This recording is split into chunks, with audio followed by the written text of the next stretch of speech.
Hello friend, welcome to my YouTube channel R K Gurukul academy. और मैं हूँ राकेश कुमार। मेरे इस यूट्यूब चैनल में आप सभी का स्वागत है। चलिए आज के टॉपिक पर बढ़ते हैं। आज का टॉपिक है कि बैलेंस लोड और अनबैलेंस लोड क्या होता है। तो आपको मैं बता दूं, जितने भी इलेक्ट्रीशियंस हैं उनको पता होगा कि चाहे फैक्ट्री हो, हाउस वायरिंग हो या कहीं भी कोई भी कारखाना हो, वहाँ पर दो टाइप के लोड होते हैं। एक होता है बैलेंस लोड और एक होता है अनबैलेंस लोड। जो बैलेंस लोड होता है, बैलेंस लोड हम उसको बोलते हैं जहाँ पर चाहे वो 3 फेस का हो या सिंगल फेस का हो, उसमें दोनों केस में तीनों 3 फेस के वायर में जो 3 फेस की सप्लाई आती रहती है, उसमें सेम अगर एम्पियर है, सेम एम्पियर और सेम वोल्टेज है, तो उसको हम बैलेंस लोड बोलते हैं।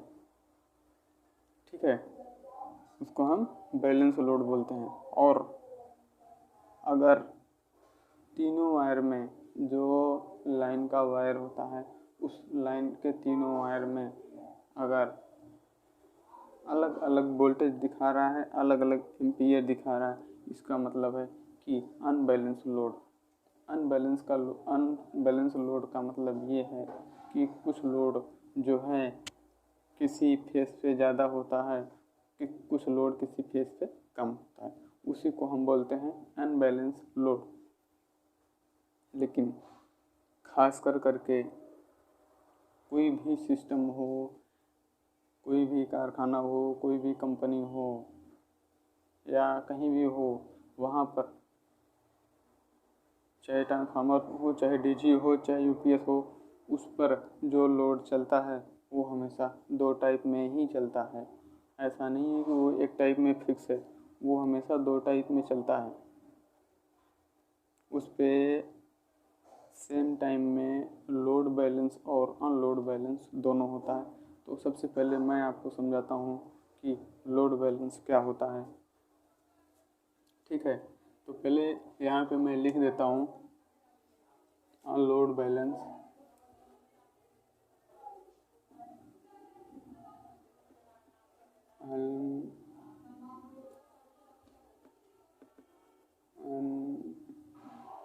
अनलोड बैलेंस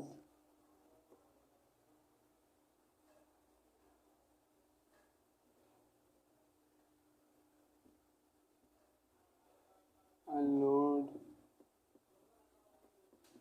बैलेंस और लोड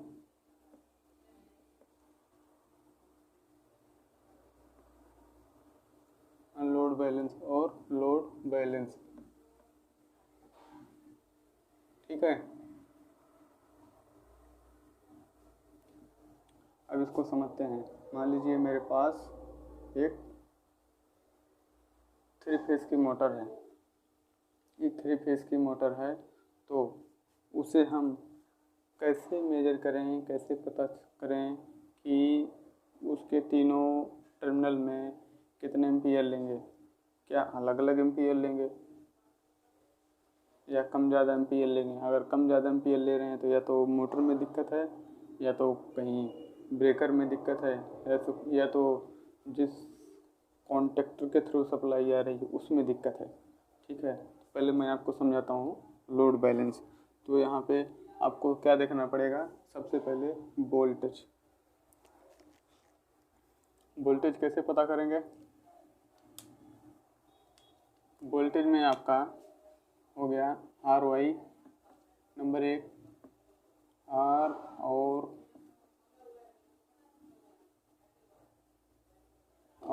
और वाई के बीच का वोल्टेज कितना है? 410। ठीक है, और आर और बी के बीच का 410। ठीक है, अब उसके बाद आ गया आपका, ठीक है, बी और वाई। बी और वाई के बीच का वोल्टेज 410। ठीक है। पावर फैक्टर कितना हो गया, cos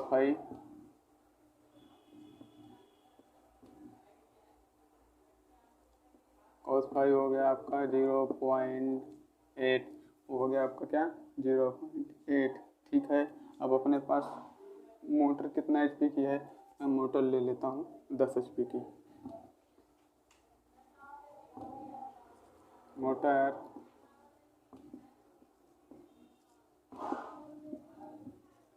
मोटर लोड HP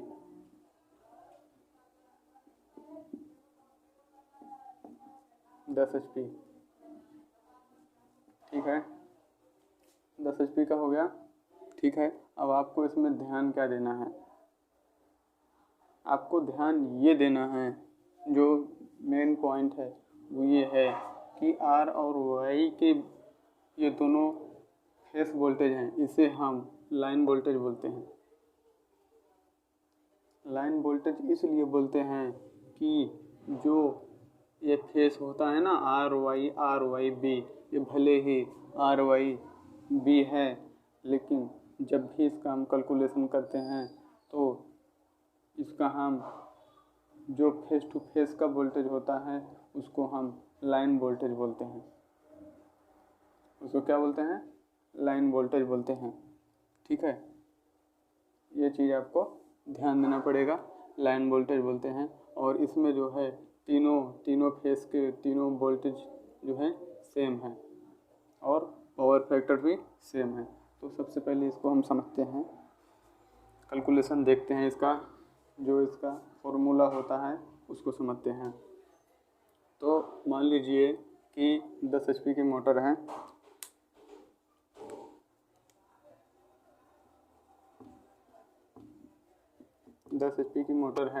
तो 10 HP में कितना वाट होता है, 1 HP में कितना वाट होता है, पहले उसको आपको जानना पड़ेगा।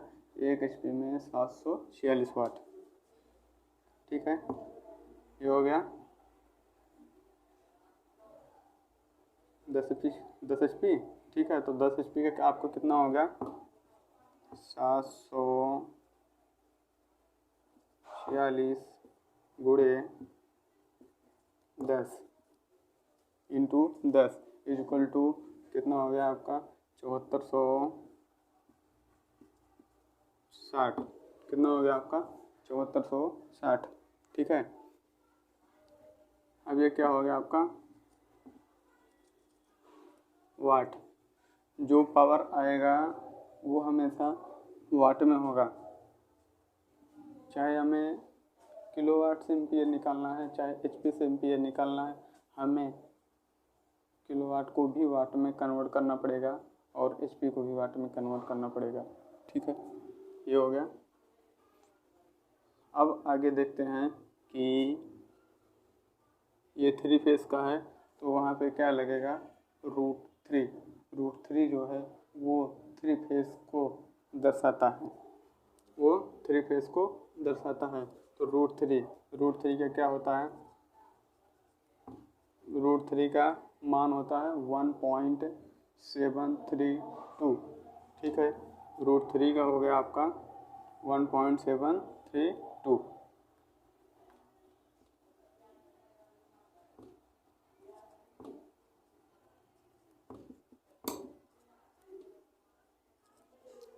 ठीक है, इतना क्लियर हो गया।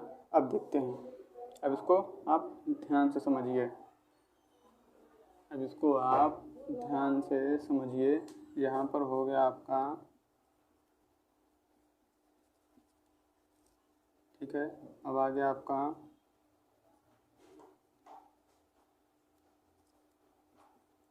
वोल्टेज कितना है 410, वोल्टेज कितना है 410, cos फाई कितना है 0.8। ठीक है, ये आ गया आपका 0.8। तो इसमें आपका कितना हो जाएगा, बराबर इससे आपको डिवाइड देना पड़ेगा। मैं आपको डिवाइड देके दिखाता हूँ।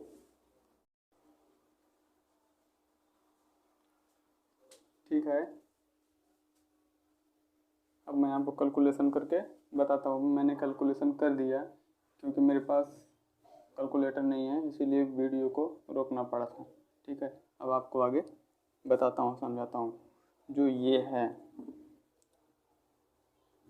7460, जो 7460 आया वो है 10 HP को मैंने उसको वाट में कन्वर्ट किया। जब 10 HP को मैंने वाट में कन्वर्ट किया तब आया यहाँ पे क्या, 7460।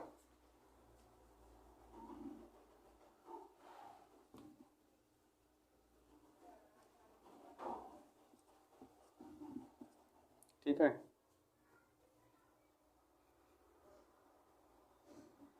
7460 आ गया। ठीक है, अब जो ये आया आपका हो गया 1.732, ये है √3 का वैल्यू, ये है आपका √3 का वैल्यू, तो ये है आपका लाइन वोल्टेज और ये है आपका पावर फैक्टर cos फाई। कितना हो गया आपका, इसको जब मैंने इंटू किया, इंटू करने के बाद इक्वल टू किया, तब कितना हो गया आपका 568.0। इसको इससे डिवाइड करेंगे तो कितना आ जाएगा आपका 13.13 एम्पियर। ठीक है, 13.13 एम्पियर, ये है फुल लोड करंट, ये है फुल लोड करंट। मान लीजिए इसको हम दे देते हैं क्या, RY,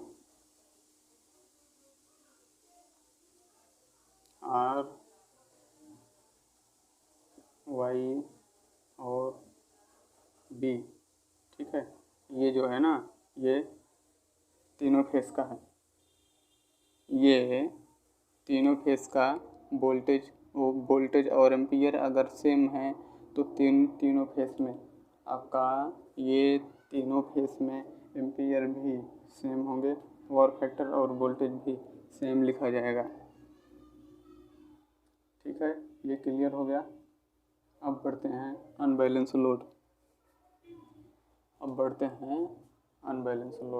तो अनबैलेंस लोड में मान लीजिए इसको हमें मिटाना पड़ेगा, पहले मैं मिटा लेता हूँ।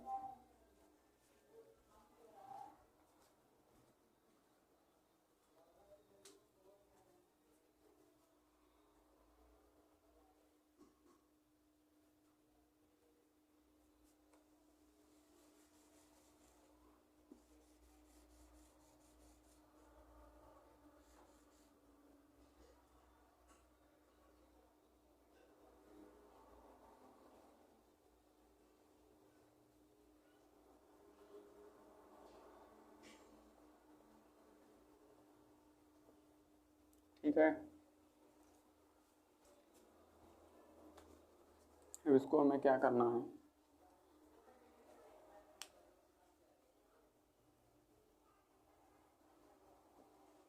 RY और B, RYB और N का मतलब होता है न्यूट्रल। अब यहाँ पे हमें लाइन और न्यूट्रल के बीच का वोल्टेज चेक करना है। ठीक है, मोटर भी हमारी 10 HP की है और वो सिंगल फेस में है, तो सबसे पहले हमें क्या देखना पड़ेगा कि जो R वाला है, पहले हम देखते हैं जो R वाला है, R वाला आपका आ रहा है कितना, 220। ठीक है, R वाला आ रहा है आपका 220 और Y वाला आ गया आपका कहाँ पे है, ठीक है 200 वोल्ट, और आपका B वाला आ गया, B वाला आपका जो है कितना आएगा, मान लीजिए 150 वोल्टेज। ठीक है, मान लीजिए 150 वोल्टेज। अब इसका कैलकुलेशन कैसे करेंगे, अब उसको समझिए। इसका कैलकुलेशन करने के लिए पहले हमें इस चीज़ को यहाँ से मिटाना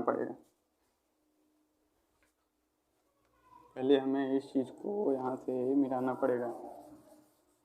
मिटा लेता हूँ।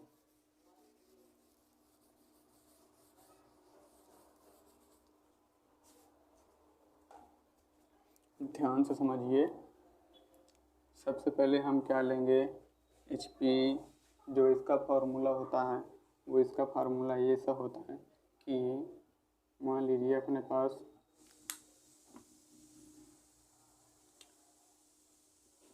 10 HP गुणे 746। अब ये 746 क्या है, ये 746 जो है एक HP का वाट है, ये एक HP का वाट है। ठीक है, अब आगे कितना आ गया आपका,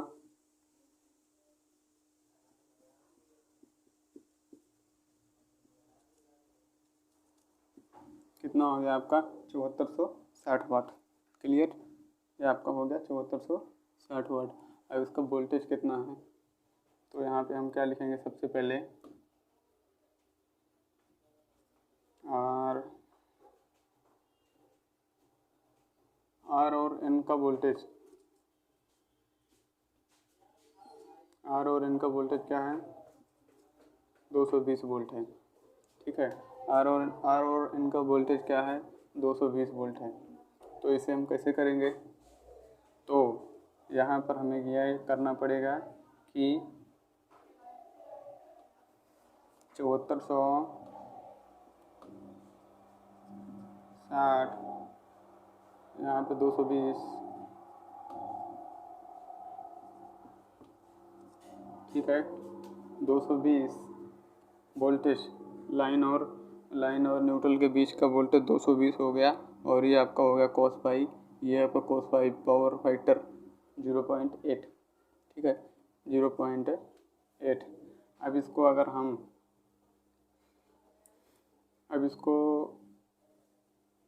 और कैलकुलेशन करते हैं, इसका कितना आ जाएगा,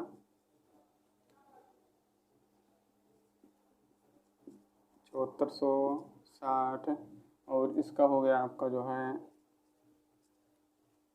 176।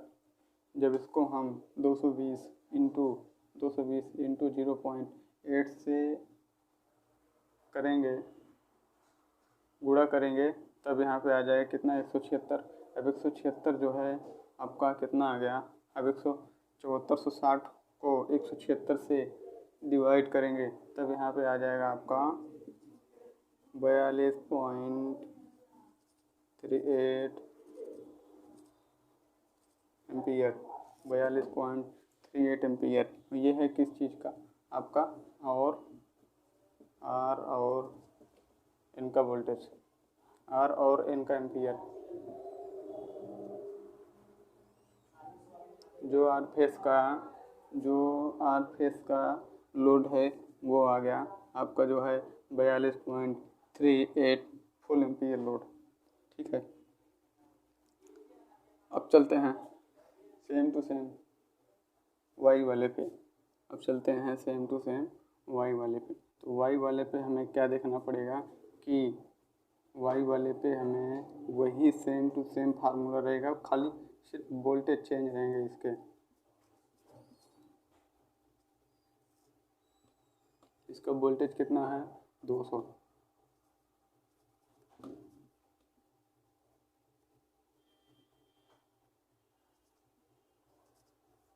ठीक है, और कितना आ गया इसका, 200 वोल्टेज हैं। ठीक है, जब इसके 200 वोल्टेज हैं तो कितना आ गया, यहाँ पे 7460, उसके बाद यहाँ पे अगर इसको हम इंटू करेंगे, वोल्टेज को पावर फैक्टर से इंटू करेंगे, तब यहाँ पे आ जाएगा कितना आ जाएगा, 160। अब इसको 7460 जो वाट है उसको हम 160 से डिवाइड करेंगे, तब कितना आ जाएगा, तब आपका आ जाएगा 46.62 एम्पियर, 46.62 एम्पियर। ठीक है, अब जो ये अब इसमें देखिए आपका जैसे ही वोल्टेज चेंज हुआ यहाँ पे एम्पियर भी चेंज हो गया। समझ रहे हैं आप, जैसे वोल्टेज चेंज हुआ वैसे ही एम्पियर भी चेंज हो गया। इसी को बोलते हैं अनबैलेंस लोड। ये अनबैलेंस वाले लोड में जो है ये वोल्टेज के थ्रू, जैसे ही वोल्टेज चेंज होगा, घटेगा या बढ़ेगा, उसके थ्रू एम्पीयर भी अलग अलग फेस में घटते और बढ़ते रहते हैं। एम्पीयर भी सेम नहीं हो सकता। अगर सेम वाटेज है तब एम्पीयर सेम रहेगा, अगर सेम वाटेज नहीं है तो एम्पीयर सेम नहीं रहेगा। अब देखते हैं जो ये वाला था, ये वाला आपका कौन सा फेस का था? ये वाला था आपका जो है वाई एन। कौन सा? वाई और एन। अब देखते हैं आपका बी और एन वाले का कितना है? 150। तो फिर से वही सेम फार्मूला, 150 वोल्ट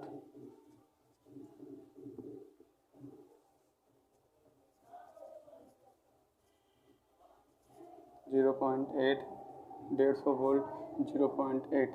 जब इसमें आपका आ गया कितना? 150 वोल्ट 0.8, तब यहाँ पे आपका आ जाएगा, यहाँ पे आप कितना आ जाएगा? 150 वोल्टेज को हम जब पावर फैक्टर से cos फाई से इंटू करेंगे तब वहाँ पे आएगा आपका जो है 120। 100 कितना आ गया? 120। अब इस 120 को हम क्या करेंगे? 7460 को 120 से डिवाइड करेंगे। जब हम 7460 को 120 से डिवाइड करेंगे तब यहाँ पे क्या आएगा? 62.16 एम्पीयर। ये किसका हो गया? बी और एन हो गया ना? ठीक है। अब इसमें आर और N, Y N, B N. R वाले फेस का वोल्टेज आपका कितना था? 220 और सेम एचपी, तो इसीलिए उसमें कितना आया? 42.38। ठीक है। अब इसमें आपका वाई वाले में वोल्टेज चेंज हो गया, 200 हो गया। जब 200 हो गया तब उसमें आपका कितना आ गया? उसमें आपका आ गया 46 पॉइंट आपका हो गया इसमें 62 ampere. Same to same B वाले फेस में, जब आपका बी वाले फेस में सेम टू सेम इसमें आपका भी यहाँ पे वोल्टेज चेंज हो गया, यहाँ पे हो गया 150। जब 150 हो गया तो उसी 10 एचपी में यहाँ का वोल्टेज और यहाँ का एम्पीयर आप देखेंगे तो कितना हो गया? आपका हो गया 62.16 एम्पीयर। ऐसा इसीलिए होता है कि सब वोल्टेज के ऊपर होता है। अगर वोल्टेज सेम है, वाटेज सेम है तो एम्पीयर भी सेम रहेगा तीनों फेस में। तो इसी को हम क्या बोलते हैं? Unbalance load. 10 एचपी के मोटर में पावर फैक्टर सेम है, वोल्टेज चेंज हो रहा है, इसीलिए जब वोल्टेज चेंज हो रहा है इसीलिए उसका एम्पीयर भी घटता और बढ़ता रहेगा तीनों फेस में। ठीक है। ये चीज़ आपको समझ में आ गया होगा। मिलते हैं नेक्स्ट वीडियो में। जय हिंद, जय भारत।